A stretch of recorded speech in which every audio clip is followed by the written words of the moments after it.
Syederun, sang adik Bribda Reza Huta Barat atau Bribda LL Huta Barat, memeluk erat ibunya, Rosti Simanjuntak, saat peti jenazah Brigadir Nofriansyah Yosua Huta Barat atau Brigadir J dinaikkan ke ambulans untuk otopsi ulang.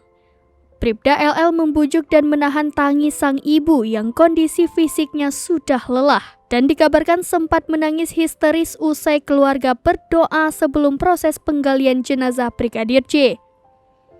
Adapun ibu Brigadir J tak kuasa menahan kenyataan harus kembali menggali makam sang anak untuk mencari titik terang atas tewasnya sang anak. Di momen inilah, Bribda LL Huta Barat memeluk erat dan berupaya meredakan tangis sang ibu. Suasana harus sangat terasa di lokasi makam, menjelang detik-detik penggalian makam yang lebih awal dibuka dengan ibadah dan doa yang dipimpin oleh seorang pendeta. Saat itu, ibu Brigadir Yosua tak kuasa menahan tangis. Emosinya meluap dan histeris hingga menyebut presiden dan beberapa nama lainnya.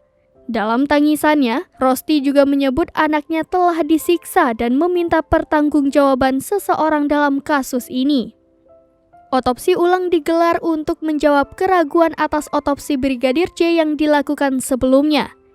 Permohonan melaksanakan disampaikan oleh keluarga Brigadir Yosua Huta Barat melalui kuasa hukumnya.